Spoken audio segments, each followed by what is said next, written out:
네, 안녕하십니까. 서재영입니다. 찰나에 깨달아 해탈에 들어가는 요긴한 도노입도 요문에 대해서 공부하는 시간입니다. 오늘은 세 가지 정도 주제를 살펴볼까 하는데요. 도노문은 보시바라밀로부터 들어간다라고 하는 내용과 두 번째는 사막의 등용과 무주심에 대해서, 세 번째는 오종법신, 등각, 무법가설에 대한 내용을 시간이 흐록하는 대로 살펴보도록 하겠습니다. 자, 먼저 도노문은 몰록 찰나에 깨달아서 해탈에 들어가는 그 길은 보시바라밀로부터 들어간다라고 하는 내용입니다. 언뜻 보면 이해가 안 되는 내용이죠. 보시는 잘 아시는 바와 같이 내가 가진 것을 남에게 베푸는 겁니다. 남에게 베푸는 것이고, 그리고 여기서 말하는 이 바라밀이라고 하는 것은 대성불교의 그 대표적인 실천 수행론이죠. 그래서 어떤 맥락에서 바라보면 이 바라밀이라고 하는 것은 육바라밀로 대표되는 대성불교의 바라밀 사상은 사실은 그 금생의 성불, 정말해서 도노는 고사하고 금생의 성불까지도 생각하지 않고 한 세월 요익 중생을 위해서 헌신하고 보살행을 실천하는 것이 바로 이 바라밀입니다. 그런 맥락에서 바라본다라면 선에서는 이 도노문은 바로 최상승의 길이라고 그러고, 바로 이와 같이 무한한 영겁의 세월을 중생을 향해서 보시의 지계, 인욕, 선정, 지혜와 같은 그런 바라밀을 실천하는 대성이 이와 같은 보살 사상을 대성이라고 이렇게 차별을 해서 설명하고 있는 것이 조사선의 입장이기도 합니다. 이처럼 조사선에서는 바라밀을 실천하는 대성불교를 그야말로 대성으로 큰 수레로 비유하고, 그렇지만 바로 찰나에 깨달아서 해탈의 세계로 들어가는 이 도노는 최상승, 가장 빠르게 가장 뛰어난 그런 술에 탈 것이라고 이렇게 비유하고 있거든요. 자, 그런 대비적 설명에 비춰본다라면 도노를 하는데 그 대성으로 분류했던 보시바라밀을 실천을 통해서 간다라고 하는 것은, 이게 언뜻 보면 이게 대단히 의아심을 불러일으키는 대목이라고 할 수 있겠죠. 자, 그렇다면 이 내용이 어떤 내용인지 구체적으로 그 내용들을 하나씩 살펴보면 그 의구심이 풀어질 테니까 내용을 살펴보도록 하겠습니다. 네. 자, 도노의 문은 보시행으로 들어간다. 저희 교재 62쪽에 있는 내용입니다. 자, 이 도노의 문은 어디로부터 들어가는 것입니까? 종하 이입. 자, 이 질문은 대주스님께서 자문한 것이죠. 자, 이 도노문은 어떤 문? 여러 가지 문이 있을 텐데 여러 가지 그 문 중에 보통의 삼문 이렇게 하지 않습니까? 연불, 강경, 참선 이렇게 삼문 얘기하는데, 어떤 문으로 들어가야 도노로 들어갑니까? 그랬더니 단바라밀 그랬습니다. 단바라밀로부터 들어간다. 여기서 단바라밀이라고 하는 것이 바로 보시를 말하는데요. 부처님께서는 육바라밀이 보살의 행이라고 말씀하셨는데, 육바라밀 보살의 그 실천이란 거죠. 근데 단바라밀 하나만을 말씀하시며 독설하며, 부처님은 육바라밀을 말씀하셨는데, 사실은 이 6개 바라밀을 다 얘기해야 되는데 어찌해서 독설 바라밀, 보시바라밀 한 가지만을 제시하면서 돈으로 들어간다라고 하시는데, 그럼 어떻게 해야 이와 같은 그 육바라밀 구족이 득입, 어떻게 그 6가지 보시 하나를 실천해서 6가지 법을 다 구족할 수 있겠습니까? 미혹한 사람은 미인은 5도 육바라밀 말합니다. 보시 이외에 내가 5가지, 미혹한 사람은 5바라밀이 모두 이게 보시바라밀 이외에 지계인욕선정 지계와 같은 지혜와 같은 그와 같은 5가지 모든 바라밀이 단 바라밀로부터 시작된다라고 하는 것을, 단 바라밀로부터 비롯된다라고 하는 것을 알지 못한다. 그러나 오직 단수 단도 오로지 이 단 바라밀 보시 바라밀만 잘 실천하고 공고하면 곧 육바라밀을 모두 구족하는 것이다. 육도 실계 구족이라고 얘기를 했습니다. 미혹한 사람은 부처님께서는 육바라밀을 제시하셨으니까 보시지계 인욕선정지의 지혜와 같은 6가지 바라밀을 실천해야 되는데 왜 스님께서는 굳이 보시바라밀만 제시하십니까? 어떻게 그렇다면 이 보시바라밀 하나만 갖고 육바라밀의 그 내용들을 다 담보해낼 수 있겠습니까? 그러니까 대주스님은 답변하십니다. 미혹한 사람은 보시바라밀 속에 나머지 5개의 바라밀의 내용이 다 들어있다라고 하는 것을 깨닫지 못한다. 하지만 오로지 이 보시바라밀만 잘 실천하면 나머지 6바라밀은 저절로 구족이 된다라고 하는 것이 이제 대주스님의 설법입니다. 그렇다면 과연 여기서 이 보시라고 하는 이 보시바라밀의 내용이 이제 중요해지는데요. 과연 저 보시바라밀의 내용이 뭘까요? 자, 어떤 인연으로, 어떤 이유로 이것을 단바라밀이라고 합니까? 단이란 왜 우리 단을 그러지 않습니까? 보시하는 시주. 단이란 보시를 말하노니라. 베푸는 것을 말하노니라. 그럼 무엇을 베풀어야 육바라밀 이 보시를 통해서 육바라밀을 다 구족할 수 있습니까? 그 많이 베풀 것도 없다. 보시 각 이성 2가지 성품만 보시해버리면 된다. 2가지 성품. 여기 이제 표현이 재밌습니다. 각 보시 2가지 성품을 주어버리라. 보시해버려라. 2가지 성품을 껴안고 있지 말고 주는 것이 보시다. 이겁니다. 그러니까 여기 이제 이 표현상 보면 여기서 지금 말씀하시는 보시바라밀은 육바라밀에서 얘기하는 그 보시에서 내가 가지고 있는 어떤 그 물건이나 어떤 그 배려나 뭐 이런 맥락이 아니라고 하는 그런 느낌이 오죠. 자, 그러면 도대체 어떤 것을 어떤 성품 2가지를 주어버리면 육바라밀이 다 구족되는 보시바라밀이 될까요? 다음 페이지를 봐야겠죠. 자, 63쪽입니다. 자, 이성 2가지 성품을 보시해버리면 된다고 했는데 그 2가지 성품이라고 하는 것은 곧바로 있다 없다 나다 남이다 라고 하는 그 2변. 그래서 그 양변을 보시해서 참다운 공을 체득하면, 공성을 체득하면 나머지 보시, 지계, 인욕, 선정지혜와 같은 이와 같은 육바라밀이 전부 다 완성이 된다는 겁니다. 육바라밀의 실천이 왜 나왔습니까? 대성불교의 흥기와 더불어서 육바라밀이 나왔죠. 그러니까 부처님께서 돌아가시고 이제 성지와 그 불지로 그 수행 공간이 구분이 됩니다. 성지는 수행자들이 주거하는 생활하고 수행하는 곳이고, 그 다음에 이제 불지는 부처님의 묘탑을 모신 곳이죠. 이 출가한 수행자들은 법을 깨닫는 사람들, 법을 추구하는 사람들이기 때문에 그 부처님의 그 묘탑에 대한 숭배보다 자기 자신의 성찰, 자기 자신의 따끔을 더 소중히 여기죠. 근데 출가하지 않는 제가자들의 경우는 상황이 다릅니다. 부처님에 대한 존경심, 그리고 부처님에 대한 흠모, 부처님에 대한 그리움, 그런 것 때문에 끊임없이 묘탑을 찾아와서 꽃과 공양을 올리면서 부처님을 그리워하고 흠모하고 기리죠.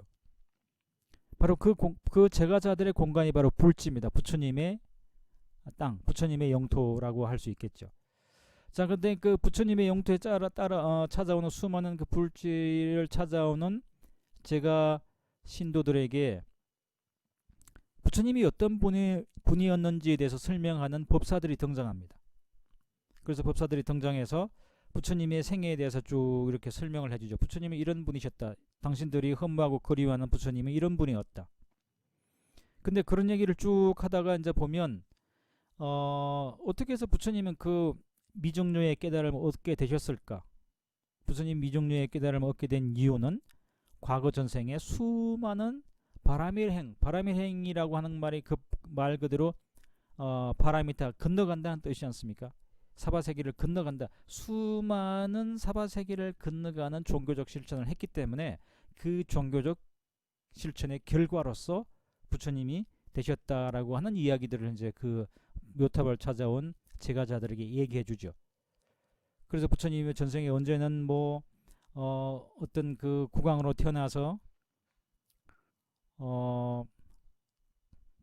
코로나 바이러스가 창궐하고 사람들이 살기 힘들어지니까 나라의 곳간을 풀어서 백성들에게 먹을 것을 많이 줬더라. 뭐 예를 들자면 이런 거예요. 또 어떤 때는 한때 부처님의 전생에 원숭이 왕이었는데 그 부족을 지키기 위해서 자기의 목숨을 내놨더라. 뭐 이런 이야기들입니다. 그래서 그런 수많은 부처님의 전생에 하셨던 실천하셨던 이타행, 남을 이롭게 하는, 중생을 이롭게 하는 수많은 부처님의 불행, 부처님의 그 실천에 대해서 얘기를 해주는데 그 수많은 실천을 얘기하다 보니까 이거 하나 이제 나중에 분류화가 됩니다. 어떻게 분류가 됩니까? 남에게 뭔가를 베푼 것은 보시가 되는 거죠. 그리고 어떤 삶의 규율과 절제를 지키는 것은 지계가 되는 것이고, 마음을 닦는 것은 선정이 되는 것이고, 그 다음에 그 욕됨을 찾는 인용이라든지 참다운 지혜를 깨닫는 그 반야라든지 이런 식으로 그 부처님의 전생 이야기가 분류화돼서 그게 분류화하다 보니까 딱 6가지 육바라밀이 된 겁니다. 그래서 6가지 유형의 고해의 바다를 건너가는 실천, 그래서 이 바라밀 행이 된 거죠. 그러니까 이 바라밀 행이라고 하는 것은 전형적으로 대성불교의 그 보살도를 의미하는 것이고, 이 대성불교의 보살도의 그 실천하는 그 목표는 그와 같은 바라밀을 통해서 마침내 깨달음을 얻어서 무상 정등각을 얻어서 부처님이 되셨다라고 하는 내용이거든요. 여기서 대성불자들은 이제 아주 큰 종교적 각성이 일어납니다. 그러면 우리도 단지 부처님을 흠모하고 아라한이 되겠다라고 하는 그 정도의 꿈을 버리고, 우리가 지금 육바라밀을 공부하고 부처님이 하셨던 불행을 우리가 지금 실천하니까 우리도 언젠가는 붓다가 되리다, 우리는 곧바로 부처가 되리라고 하는 그 원대한 종교적인 전환이 일어나죠. 그래서 육바라밀은 결국은 무엇을 얻기 위한 것입니까? 사바세계를 건너감이 의미고, 사바세계를 건너간다라고 하는 것은 저 피안의 세계에 도달하는 것이고, 저 피안의 세계에 도달함이라고 하는 것은 곧바로 성불을 의미하는 거죠. 그래서 이 바라밀을 실천하는 것도 결국은 중생의 모습을 버리고 성불, 부처가 되고자 함입니다. 그런데 어떻게 부처가 되는가? 여기서 이제 대주스님이 얘기는 뭐 6가지 유행의 그 부처님이 전생에 하셨던 그 불행, 그까지 갈 필요도 없다. 부처님의 그 깨달음이라고 하는 것은 무상정등 정각의 내용이라고 하는 것은 결국 일체 모든 존재에 대한 그 상이 사라진 그 공성을 체득하는 것인데, 그 공성을 체득하는 것은 결국은 있다 없다 나다 남이다라고 하는 그와 같은 그 양변으로부터 속박이 되어서 벗어나지 못하는데, 그 양변을 버리면, 그 양변으로부터 벗어나면 존재의 실상 공성을 깨닫게 되고, 그 존재의 실상 공성을 깨닫는 것이 곧바로 성불이다. 따라서 이와 같은 그 양변을 제거해버리면 곧바로 그것이 공성을 깨닫는 것이고, 그 공성을 깨닫는 것이 곧바로 바라밀을 완성하는 것이다 라고 하는 지극히 도노적인, 그러니까 그 아득한 생에 걸친 육바람의 실천이 아니라 이 땅에서 바로 금생에서 양변을 초곡하면 바로 공성을 깨닫게 되고 불성을 완성하게 된다라고 하는 그런 맥락이죠. 자, 원문을 보겠습니다. 63조. 어떤 것이 2가지 성품입니까? 2가지 성품이라고 하는 것은 바로 그 선과 악, 선과 악의 성품, 각 선악성. 선과 악이라고 하는 것이 우리가 그 중생들의 그 분별이 아주 중요한 코드 아닙니까? 자기 자신은 다 선이고 타자는 악으로 규정이 되죠. 이 선과 악의 문제로 미국과 중국이 대립하고 있고, 미국은 중국을 악이라고 그러고 중국은 미국을 악이라고 그러고 서로 악이라고 규정하면서 국가적 단위에서, 민족적 단위에서 엄청난 규모의 이 갈등이 일어나고 그렇지 않습니까? 근데 그와 같은 그 분별하고 대립하는 그와 같은 그 분별심 양변을, 선악이라고 하는 양변을 버려버리는 거다. 그 다음에 각 유모성, 있다 없다라고 하는 그와 같은 그 분별심, 그 양변을 보시해버리는 거다. 그 다음에 애정성, 사랑함, 자기중심적인 그 애착, 그 다음에 그 역시 그 자기가 미워하고 싫어하는 것을 멀리하고자 하는 그 정오심, 이런 그 두 가지 성품, 이것도 하나의 그 양변이지 않습니까? 그걸 그냥 보시해버리는 거다. 여기서 그러니까 보시는 내 속에 있는 그런 와 같은 그 양변을 제거한다라고 하는 맥락으로 사용하고 있음을 알 수 있죠. 그 다음에 공과 불공성, 공하다, 공하지 않다. 이것도 하나의 양변의 담론이죠. 또 정과 부정, 어떻게 하는 것은 뭐 선정이고 어떻게 하는 것은 뭐 선정이 아니다. 어떻게 하는 깨달음이고 어떻게 하는 깨달음이 아니다라는 온갖 그 법상이죠. 법에 대한 편견들. 그 다음에 정, 부정, 깨끗함과 깨끗하지 않음. 깨끗함과 깨끗하지 않음이 의외로 일상적으로 정말 많이 부딪히는, 우리 마음을 갈등하게 하고 충돌하게 하는 그 분별심이죠. 나는 정당하다. 그렇지만 이 코로나 전국에 마스크를 쓰지 않고 대중교통을 타는 것은 부정한 짓이다. 그래서 그 갈등이, 물론 이게 우리 조심하고 하지 말아야겠죠. 그런 일을 하지 말아야겠죠. 하지만 이건 어디까지나 이와 같은 특수한 상황 속에서 제한적인 규칙일 뿐이지, 항상 대중교통을 타야 될 때 마스크를 언제나 쓰는 것은 원칙이 아닌 거죠.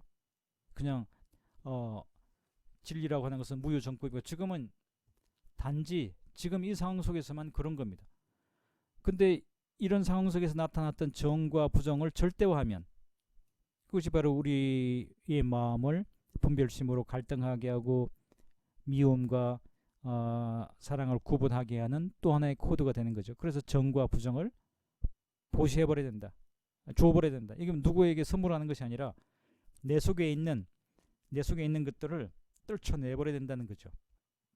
그래서 일체 실계, 일체 모든 그와 같은 양변의 마음을 전부 다 시각 주어서 버려버려야 된다.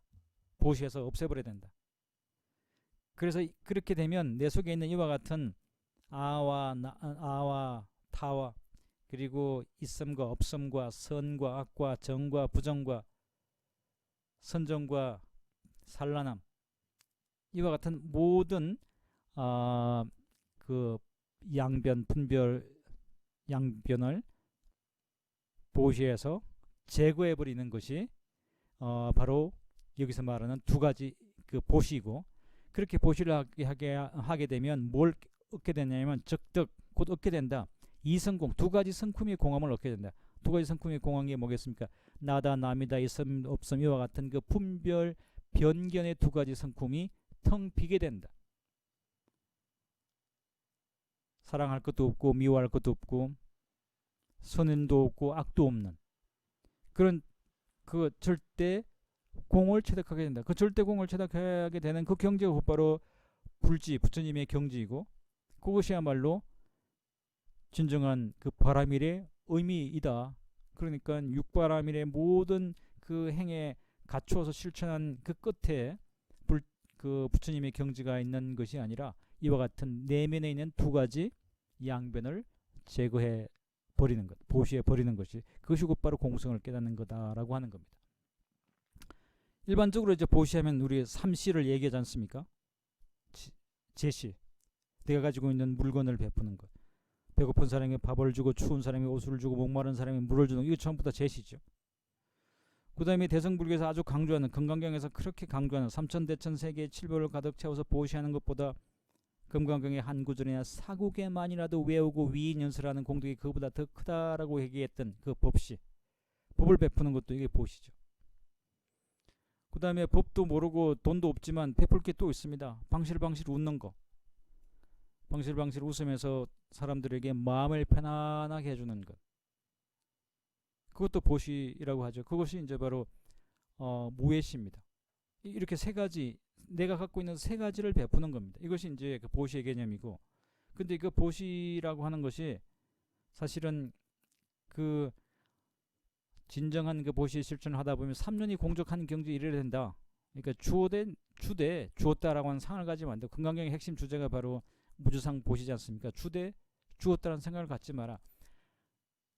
주었지만 주었다라고 생각하지 않는 것은 마음 다스리기 위해서가 아니라 원래 존재 실상이 주고받음이 없는 거예요. 준다고 해서 뭐 영원한 내 것이 없기 때문에 내 거 주는 것도 없는 거죠.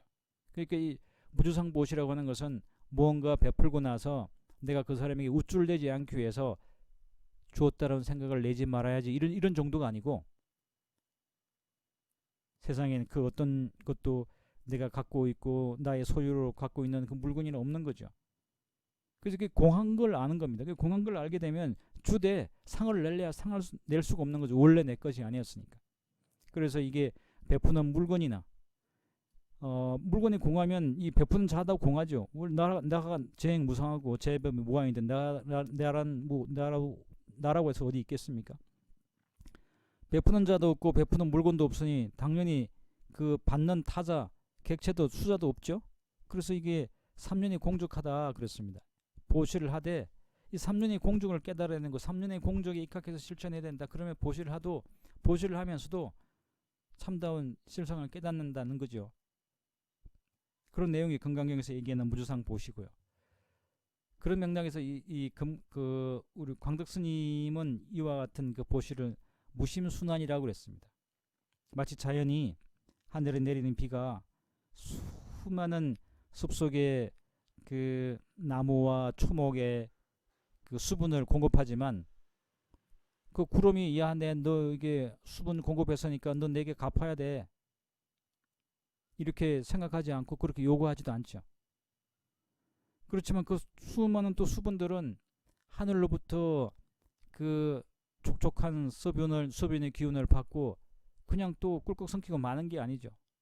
수많이 그 토양에 수증기를 빨아올려서 그 광합성을 하고 그러면서 이파리를 통해서 또 수많은 수증기를 또 허공으로 내뿜죠. 그래서 그 수증기 올라가서 또 이제 구름이 돼서 또 내려옵니다. 그렇지만 그때 나무가 야, 너가 준 그 비 내가 25리터 다 갚았어? 이렇게 초목들이 얘기하지 않죠. 그냥 그것이 자기의 삶이고 자기의 생존이고 그렇게 하는 것이 자기의 행복한 길입니다. 비가 내리는 것도 그렇고 나무가 이렇게 수분을 증발하는 것도 그렇고, 그러니까 주되 준 바 없고 받되 받은 바가 없이 무심으로 순환하는 그 스큘레이션이 그것이 곧바로 이게 자연의 보시고 우리 인간도 참다운 그 경지에 일어난 보시는 이렇게 돼야 된다라고 이제 말씀하시는 것이 참 그 개념이 바로 이 무심순환입니다.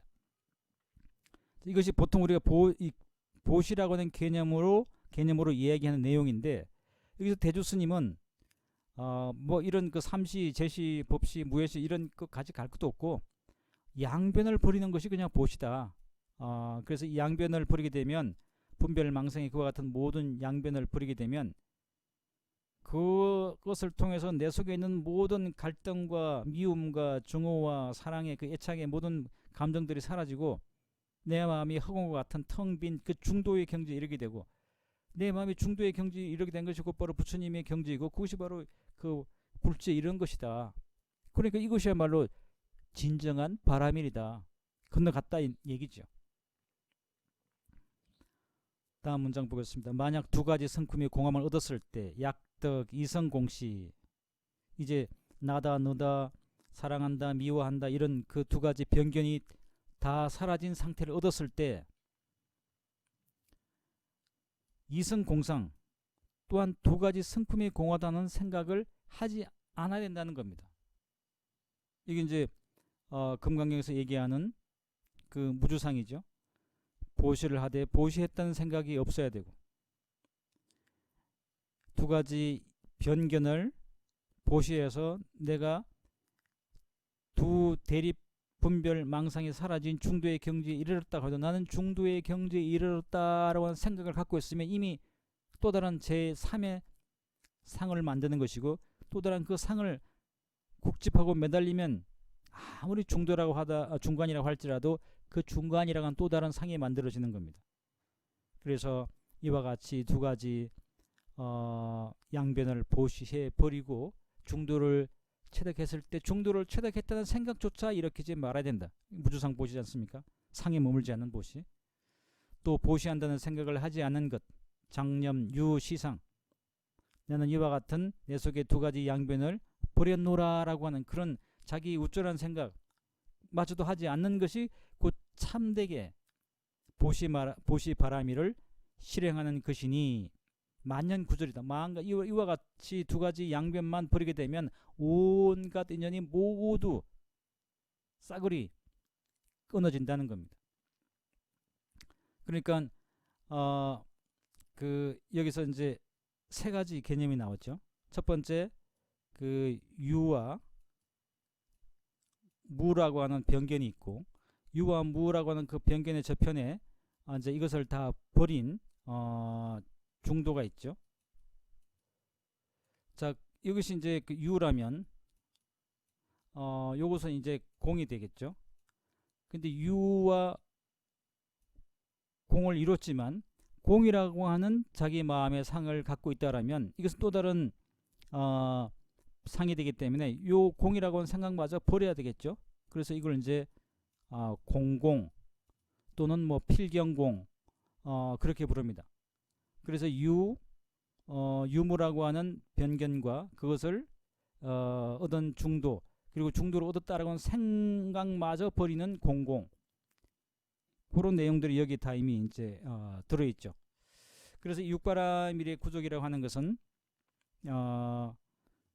부처님께서 육바라밀을 말씀하시는데 어떻게 스님께서는 지금 보시바라밀 한 개만을 갖고 불지에 이른다고 하십니까? 이렇게 물었더니 그 설명 이렇게 하신 거예요.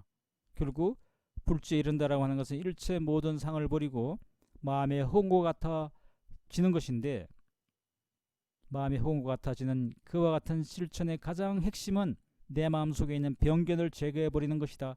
그와 같은 변견을 제거해버리면 곧바로 마음의 허공과 같은 중도의 경지에 이르게 되고, 부처님의 경지에 이르렀기 때문에 불지에 이르기 위한, 부처님의 경지를 얻기 위한 육바람의 실천이 완성된 거다. 이것으로 다 끝나지 않았는가라고 하는 결론으로 이어지는 거죠. 그래서 여기서 이제 그 만년구절, 만 가지 인연이 다 끊어진다. 만 가지 인연 하나하나 쫓아가면서 어떻게 다 끊습니까? 내 속에 있는 이 사랑함과 미워함, 신신명에 나오는 단막정에 사랑하는 미워함, 애정이라고 하는 것이 결국은 그 수많은 양변을 대변하는 말이지 않습니까? 그 단막정에 하면 내 속에 있는 수만 가지 인연들이 다 끊어진다는 겁니다. 두 가지 양변을 보시하면 일체 내 속의 번뇌망상이 다 제거되어 버리는 것이고, 그리고 제거했다라는 상마저 내지 않을 때 그때 이게 완벽하게 보시바라밀이 실천된 거다. 그래서 이 보시바라밀 하나로 부처님의 마음의 경지에 이르게 되는 것이 바로 보시바라밀, 보시를 통해서 불지에 들어간 저 피안의 세계에 들어가는데, 그때 베푸는 내용이 뭐 수많은 물건과 이런 그 마음이 아니라 내 마음속에 있는 분별의 마음을 없애버리는 것이 보시바라밀이다. 그러니까 이게 전통적인 개념의 교학적인 설명이 아니라 철저하게 그 선적인 그야말로 격의돌이죠. 교리적인 불교 교리적인 설명으로는 이게 이렇게 풀면 안 되는 거죠. 그렇지만 그 깊이 심오한 그 원리에 입각해 본다라면 이게 또 틀린 말은 아니니까요. 그러니까 이것이 바로 이제 질러가는 길이고 경절문이고 도노문이 되는 것이겠죠. 다음 페이지 보겠습니다. 64쪽인데요.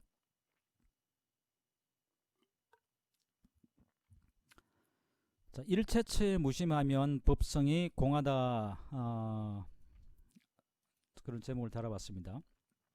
만가지 인연이 함께 끊어진다면 만년구절 모든 인연, 만가지 인연이 함께 끊어지려면 이 만가지 인연 다 일일이 끊는 거 아니라고 그랬죠. 내 마음속에 있는 시비, 선악, 그리고 애정심, 그와 같은 두 가지 병견만 끊어버리면 그것이 일체 모든 번뇌 망상의 뿌리이기 때문에 그 뿌리만 싹둑 잘라버리면 나머지 수만 가지 잎들은 저절로 다 제거된다는 거죠. 그래서 만 가지 인연이 함께 끊어진다 하면 곧 일체법의 성품이, 일체법성이 공한 것이고, 만 가지 인연이 다 끊어지면 일체 모든 법성이 공함을 알게 된다는 거죠. 법의 성품이 공하다 하면 법성 공자는 곧 일체처에 무심합니다. 법성이 공하다라고 하는 것은 일체처, 일체 모든 것에 마음의 집착이나 마음의 그 애착이 없는 거라는 거죠. 여기서 물론 일체처, 일체 모든 장소, 뭐 서울, 부산, 대구, 뉴욕 이런 그 모든 일체처가 아니고 뭐겠습니까? 감각의 대상이 되는 12처, 12가지 범주에 있죠. 보고 듣고 맛보고 하는 그와 같은 그 대상에 내 마음이 끄달리고 그 대상에 욕망이 일어나고 대상에 분노가 일어나지 않는 것이 바로 일체처 무심이죠. 그래서 이와 같은 일체처 무심 12가지 범주 12처 육경의 대상에 대해서 내 마음이 무심해질 때, 그것에 현혹되거나 동요되거나 그것 때문에 불쾌하거나 그것 때문에 기분 나쁘지 않을 수 있을 때, 여여부동할 때, 그때 그 마음은 무유, 없다. 뭐가 없냐면 일상불가득, 일상가득, 한 가지 모습도 얻을 것이 없다. 일체 모든 것에 무상하게 되면 그때는 내가 뭐 도의 경지에 이르렀다든지, 나는 뭐 아라한과에 이르렀다든지, 수다원과에 이르렀다든지, 나는 심지어는 도노했다든지, 그런 그 어떤 개념으로도 설명되지 않는다는 거죠. 일체처에 무심하게 되면 법에도 무심함이 되고, 그렇기 때문에 한 모양으로도, 어떤 모양을 통해서도 그것을 담아내거나 표현하지 않는다는 겁니다. 왜냐하면 자성이 공한 까닭에 자성 공고 한 모양도 얻을 수 없는 것입니다. 없는 것임이라 무일상 가득, 그 어떤 하나의 상도 얻을 수 없다는 겁니다. 일체 모든 자성이 본래 공하기 때문에. 자, 그래서 여기서 이제 이 순서가 이렇게 되어 있습니다. 만년구절, 일체 모든 인연을 끊는다라고 하는 것은 꼽게 되면 곧바로 일체 모든 그 법의 성품이 텅 비었음을 아는 것이고, 일체 법성이 공함을 아는 것이라고 하는 것은 곧바로 일체처, 보고 두고 맛보고 하는 그 견문과학지하는 육경의 대상에 내 마음이 물들거나 현혹되지 않는 그 무심의 경지에 이르는 것이고, 그 무심의 경지에 이른다라고 하는 것은 곧 나의 자성이, 그리고 일체 모든 법의 자성이 텅 빈 공이라고 하는 것을 아는 것이고, 그 자성이 텅 빈 공이기 때문에 무일상 가득, 그 어떤 형태의 모양도 얻을 수 없는 것이다. 자, 그렇다면 한 모양도 얻을 수 없는 것이 실상이라고 하시는데, 만약 한 모양도 얻을 수 없다 하면 그것이 곧 즉시 실상이니, 어떤 것도 얻을 수 없는, 어떤 형태로 그것이 언어가 됐든 어떤 그 개념이 됐든 그런 것으로 얻을 수 없는 것이 바로 존재의 공한 실상이니, 그와 같은 실상이란 열의 묘한 색신의 모양, 묘 색신상, 그것이 바로 부처님의 묘한 그 깨달음의 경지에 이르는 바람이라 했을 때 내가 구족하게 되는 그런 그 열의 묘색신, 묘한 그 열의 몸의 모양이다. 아무것도 없는 텅 비었지만 그 속에 삼라만상의 모든 묘형에 갖춰져 있는 참다운 공을 깨닫게 되면 묘유를 체득하게 된다는 거죠. 그 진공이고 묘유의 관계가 되니까. 금강경에 이르기를 일체 모든 모양을 여의는 것, 이 일체 재상, 일체 모든 사냐라고 하는 금강경에서는 크게 네 가지를 얘기해줘. 아상인상, 중생상, 수아상이라는 네 가지 상을 얘기하는데, 일체 모든 상으로부터 자유로워지는 것, 그것이 곧 모든 정명재불, 모든 부처님이라고 한다. 그러니까 부처님이라고 하는 것이 무슨 30 이상 80종을 갖추고 신통기적을 부리고 타심종을 갖고 뭐 이런 것이 아니라 일체 모든 상으로부터 내가 자유롭고 일체 모든 상에 구애받지 않고 그 일체 모든 상으로부터 벗어나 있는 그 자유의 경지에 이르는 것이 그것이 바로 부처님이라는 거죠.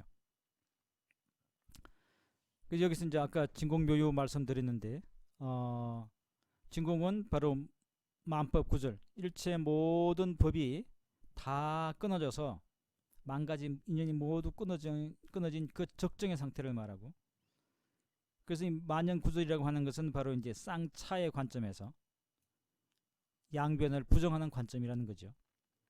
근데 양변을 철저히 부정하게 되면 오히려 내 속에 대긍정이 일어난다는 겁니다.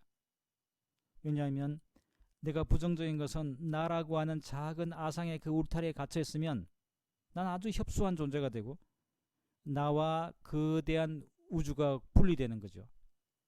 그렇지만 나라고 하는 상도 버리고 저 나 밖에 있는 타성, 법성도 그 울타리도 버려버리면, 그래서 이게 쌍차가 되는 거죠. 나도 버리고 나도 부정하고 법성도 부정해버리면 그것이 이제 진공입니다. 진공이고 이게 이제 쌍차가 되는 거죠. 그렇지만 이와 같은 그 텅 빈 진공 속에 아무것도 없는 그 나띵니스가 아니라 그 속에 삼라만성이 다 구족되어 있다라고 하는 것이 묘유입니다. 텅 빈 그 속에야말로 진짜 모든 것이 다 갖춰져 있다. 그래서 묘색신상, 만 가지 진공이 만법 구절이라면 묘유는 묘색신상, 부처님의 그 묘한 그 색신, 부처님의 그 신비로운 그 몸, 그 신비로운 몸에는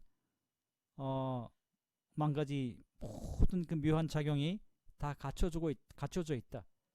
그래서 이런 것은 이제 위에 이 진공이 쌍차의 관점에 따르면 이 묘유의 관점에서는 드러내는 거죠. 너도 있고 우주도 있고 사랑도 있고 미움도 있는 그 모든 또 작용이 다 드러나는 그것을 이제 묘유라고 했습니다.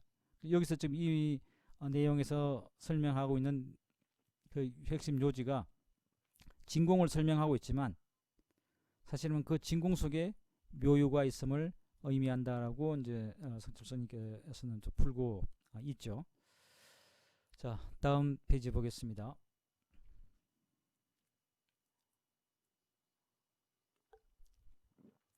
자, 이 육바라밀에 대한 선적인 그 해석을 좀 더 세밀하게 설명하는 부분을 보죠. 부처님은 육바라밀을 말씀하시는데 지금 어떻게 하나를 말씀하시면서 능히 구족할 수 있다라고 말씀하십니까? 앞에 쭉 설명드렸죠. 부처님은 보시지계인욕 선정지계 지혜와 같은 정진 지혜와 같은 육바라밀을 말씀하셨는데 어떻게 지금 스님께서는 지금 보시바라밀 하나만 갖고 육바라밀을 성취할 수 있다라고 말씀하십니까? 이것에 대한 답변이 이미 앞에 다 됐죠.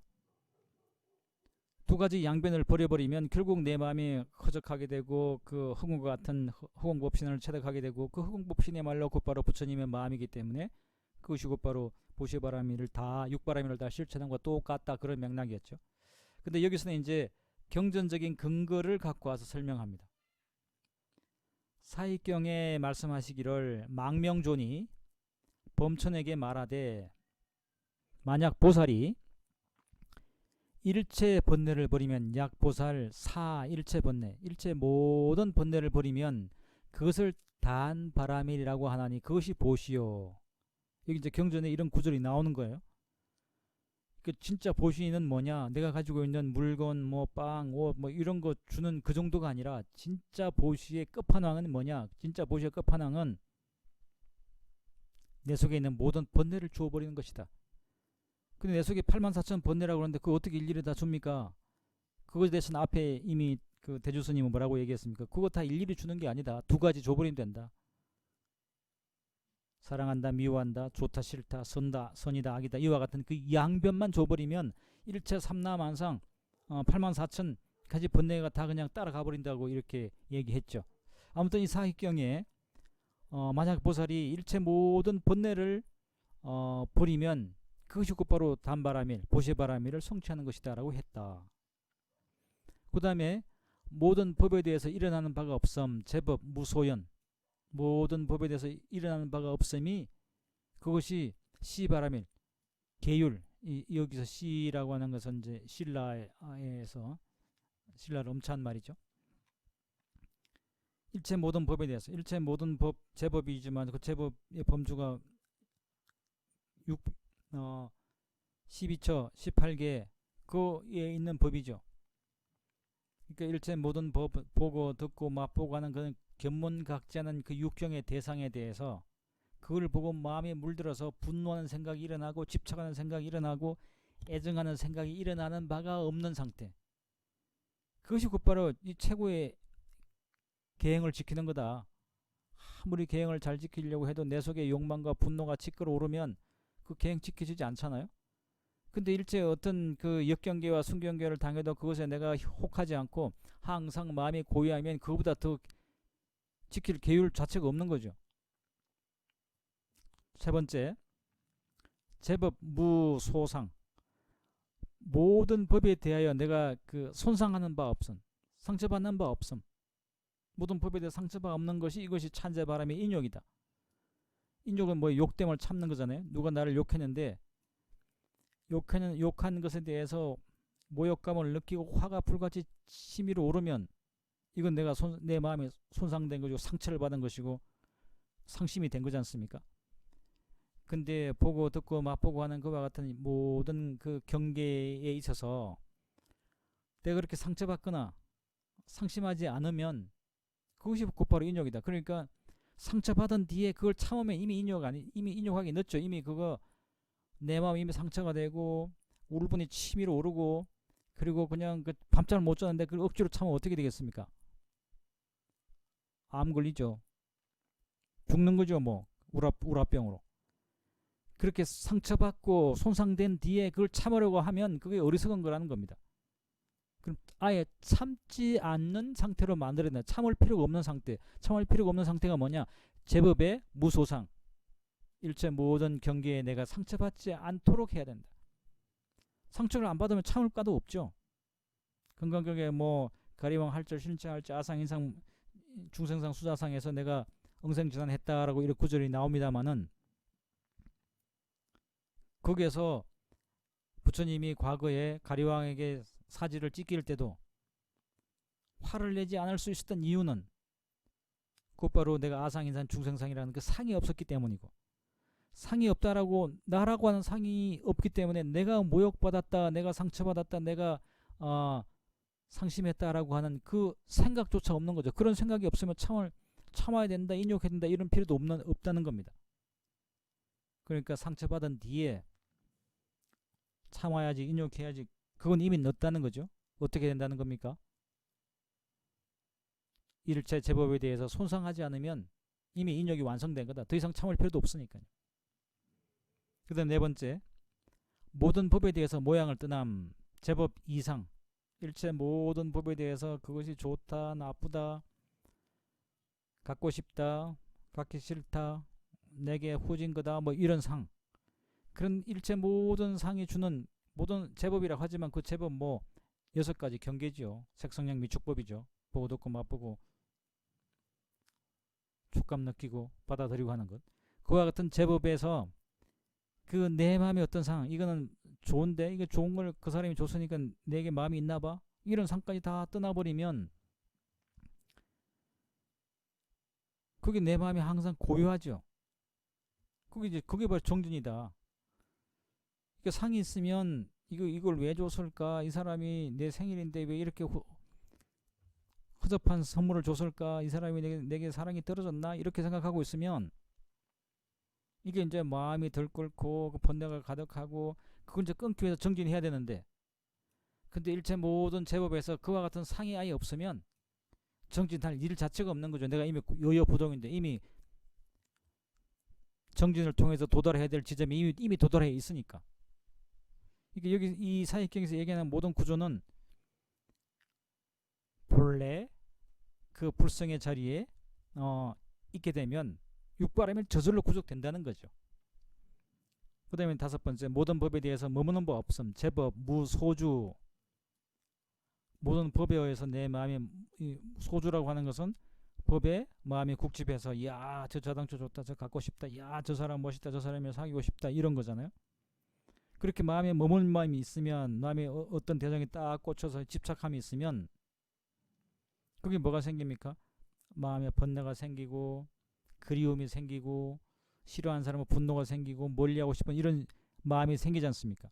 그래서 그걸 다스리기 위해서 뭘 합니까? 선정에 들어야 된다, 참선을 해야 된다, 자선을 해야 된다 하지 않습니까? 근데 이 상태가 가면 내 마음에 물들었고 내 마음이 오염되어 있으니까 이 선정을 통해서 다스려야 돼. 이 상태로 가면 이미 늦죠. 이미 나는 집착에 빠져 있으니까. 그러니까 마음을 번뇌에 빠뜨린 뒤에 그걸 다스리려고 선정 들려고 하지 말고, 마음이 대상에 머무는 바가 없으면 이미 나는 선정에 와 있는 거다. 마지막으로 여섯 번째, 모든 법에 대해서 희론이 없음. 제법 무희론. 일체 모든 대상에 대해서 그것이 있다 없다, 이게 바로 희론입니다. 양변으로 분별을 짓고 옳다 그러다 진보다 보수다 남성 여성 하면서 계속 이렇게 우리가 세상에 온통 그런 것으로 싸움으로 가득 차 있죠. 모든 법에 대해서 그렇게 그 쓰잘데기 없는 그 허무맹랑한 희론이 없는 것이, 그게 바로 지혜다. 지혜라고 하는 게 별다른 것이 아니라, 그러니까 중생들이 하도 이와 같은 그 대상에 집착하고 실체화하면서 있다 없다를 집착하고 나다 너를 집착하고 그것에 대해서 희론에 빠지고, 희론이 실체하지 않는 웃기는 소리라는 거죠. 헛소리. 헛소리에 빠지니까 그 헛소리에 빠지지 말고 참다운 지혜의 안목을 열어야 하느니라. 그래서 이제 지혜를 체득하려고 예를 쓰잖아요. 근데 이미 희론에 빠진 뒤에 그 희론을 지우기 위해서 지혜를 얻을 게 없다는 겁니다.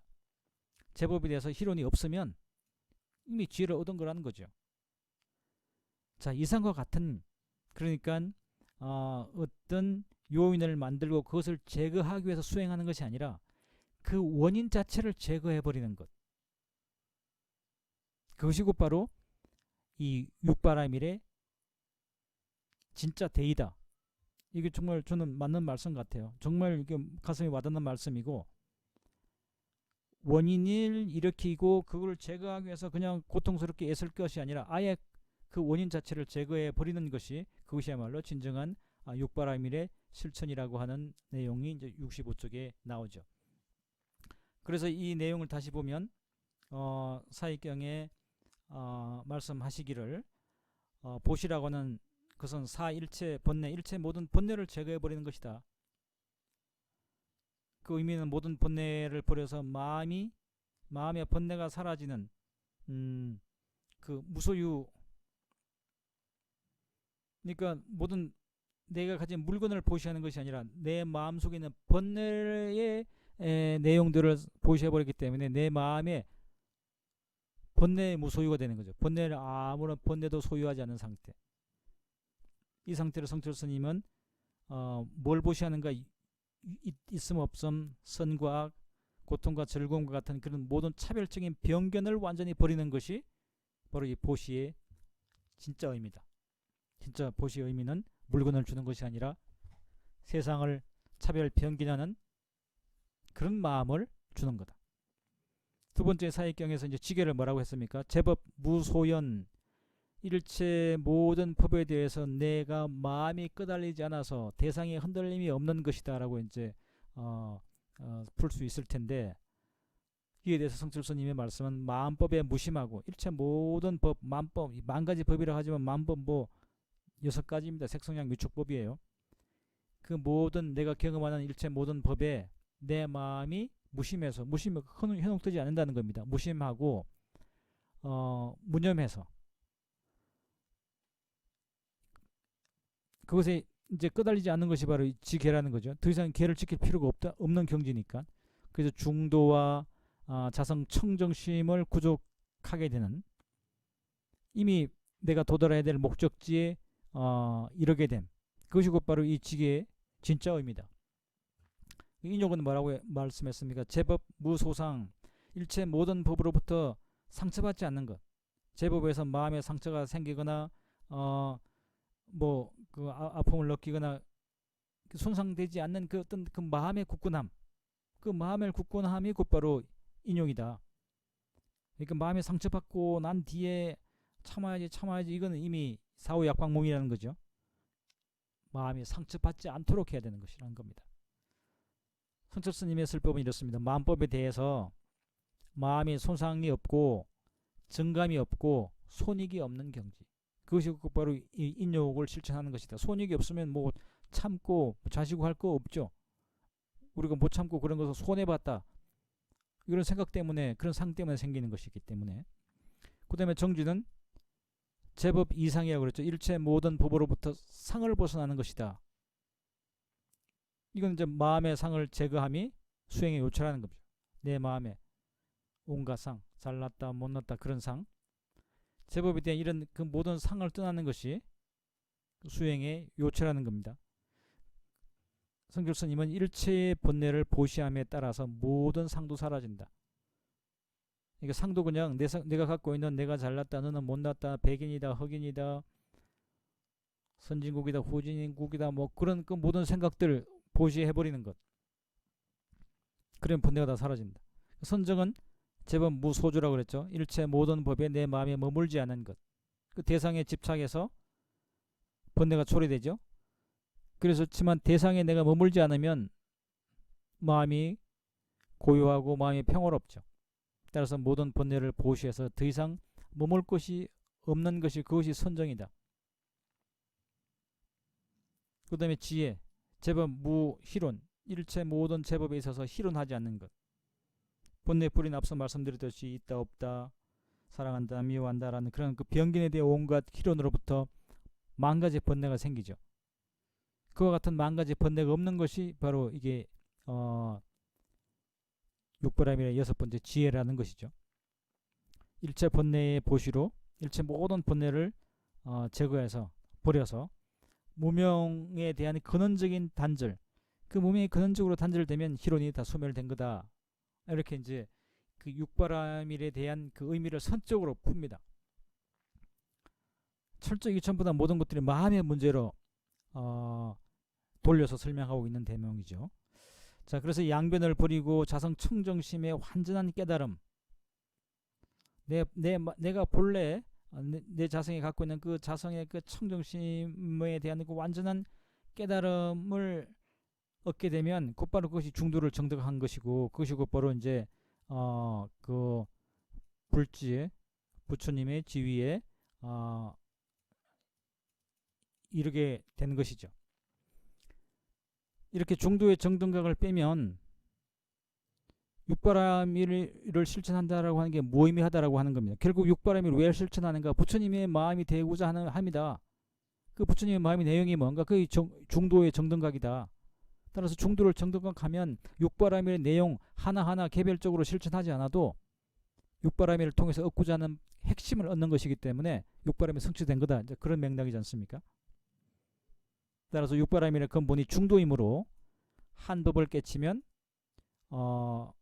결국 그 여섯 가지 법의 핵심이 전부 다 중도니까, 그래서 한 법을 제대로 깨치면 중도를 제대로 깨치게 되는 것이다. 자, 그 말은 그럴듯하고, 야, 이거 설명 들으니까 뭐 보시하고 지기하고 인욕 뭐 그 욕됨을 참고 이거 다 어려웠는데 이건 정말 쉽네. 이렇게 하면 육바람이 저절로 그냥 성취가 되고 일심으로 그냥 중도를 정득하고 부처님의 마음을 얻게 되네. 이야, 이거야말로 쉽네. 근데 어떻게 하지? 어떻게 이렇게와 같은 육바람일을 한 번에 실천할 수 있지? 성철 선생님 아주 쉽게 제시합니다. 방법 있다. 뭔가 화두일념이다. 오로지 화두를 들어서 마음이 화두에 몰입해서 자나깨나 한 가지 그 일려한 상태, 마음의 순이란 그 상태의 경지에서도 몸에 경지에 이르러서도 화두를 놓지 않고 끝까지 정진해서 확실한 그 깨우침을 정득하는 것, 그것이야말로 이 육바라밀을 한 일심으로 정득하는 길이다라고 이렇게 통쾌하게 설명하고 계십니다. 그러니까 우리가 도노입도 요문론 강의를 잘 듣고 사량하더라도 더 중요한 것은 마음을 하나에 붙들어 매 놓는 그런 이제 그 수행이 중요하다. 이 말씀이 이제 핵심이겠죠. 자, 다시 66쪽의 내용을 보겠습니다. 지금 다시 6가지 법에 대해 6가지 법의 이름을 붙이면 첫째는 불임과 둘째는 일어나지 아니함 무기, 셋째는 소상하지 않음 무념, 넷째는 모양을 떠남 이상, 다섯째는 머물지 않음 무주, 여섯째는 희륜이 없음 무희륜과 다르지 않느니라. 앞에 내용들을 쭉 이제 설명드렸기 때문에 이 내용이 다 이해가 되시죠? 이와 같은 6가지 법은 사안에 따라 방편으로 거짓 이름을 붙인 것이요. 이렇게 뭐 여러가지 보시지게 인용 이렇게 이름을 붙였지만 그건 그냥 방편으로 붙인 이름이고 꼭 그것이 꼭 거쳐가야 되는 그런 핵심 요체는 아니다. 묘한 이치에 이르러서는 둘도 없고 다름도 없느니라. 다만 하나를 버릴 줄 알면 일체를 버림이요 단지 일사, 즉 일체사 하나를 버릴 줄 알면 변견이라고 하는 그 하나를 버릴 줄 알면 일체 다 버려진다는 겁니다. 왜냐하면 변견이 일체 모든 번뇌망상의 뿌리니까 그 뿌리를 제거하면 84,000 나뭇잎들은 다 제거되니까 하나가 일어나지 않으면 그 변견이 일어나지 않으면 일체 모든 84,000 번뇌가 다 일어나지 않는다는 거죠. 무기 즉 일체 무기 하나가 일어나지 않으면 즉 일체가 일어나지 않거늘 미혹한 사람은 이런 이치를 알지 못하고 이게 뭐 육바람의 차이가 있다 보시는 어떻고 지기는 어떻고 이렇게 순차를 나누고 순서를 나눈다는 겁니다. 어리석은 사람은 6가지 법의 숫자에 머물러서 책이 법수 육바람이라고 하는 6가지 법에 머무르고 그 순수에 머물러서 오래도록 생사윤회하는 것이 아니라 장륜생사라고 하는 말이 이게 그 대성의 육바람의 실천에 입각하면 딱 맞는 이야기입니다. 왜냐하면 이 보살의 육바람의 실천은 불가설 불찰 극미진수 껍도록 나가 죽고를 거듭하면서 중생을 위해서 나를 헌신하고 이타행을 실천한 것이 곧바로 보살의 멍에예요. 보살이 내려놓지 말아야 될 하나의 멍에와 같은 것인데, 근데 어리석은 사람이 이런 이치를 알지 못하고 그런 법수에 매달려서 그와 같은 그 생사를 거듭한다는 거죠. 너희들 도를 배우는 사람들에게 말하나니 다만 보시의 법만을 잘 닦으면 단지법 이 보시 한 법만 잘 닦으면 만법이 두루 원만해지거늘 만법 주원해지거늘 하물며 5가지 법이 어찌 부족하지 않겠는가. 자, 이 이치는 뭐 이제 다 이해가 되시죠? 일체 삼나 만상의 84,000 번뇌의 뿌리는 내 속에 있는 선이다 악이다 나다 너다 이와 같은 그 변견으로부터 시작됐고 그 변견을 제거해 버리면 그 2가지를 보시에 내 속에 자리 잡고 있는 그 미움과 사랑함 애정의 그 마음을 보시에서 버려버리면 일체 모든 만법이 두루 원만해져서 다 구축된다. 육바라밀이 다 성취된다. 네, 이게 그 육바라밀이 그러니까 이게 도노적으로 해석해버린 거죠. 육바라밀의 그 의미대로 해석하려면 이거 수많은 아득한 급을 거듭하면서 되풀이해서 베풀고 또 베푸는 그런 바라밀의 삶이 곧바로 수행이고 그 바라밀의 삶이 곧바로 궁극이다 이렇게 얘기를 하는데 여기서 지금 대조스님이 언제 그렇게까지 맨날 그렇게 바라밀 실천하고 사냐. 지금 바로 실천해버려야지. 지금 바로 실천하려면 내 마음속에 있는 그 애정심만 변견만 버려버리면 모든 것이 다 완성돼 버리는데 언제까지 그렇게 바람을 행하고 있냐라고 하는, 그러니까 완전히 도노해버리는 장급의 세월을 수행해야 되는 그 내용을 돈으로 관통해버리는 그러니까 통쾌함을 여기서 이제 볼 수 있죠. 자, 여기까지 하고 잠시 쉬셨다가 2부에서 다시 뵙도록 하겠습니다. 수고하셨습니다.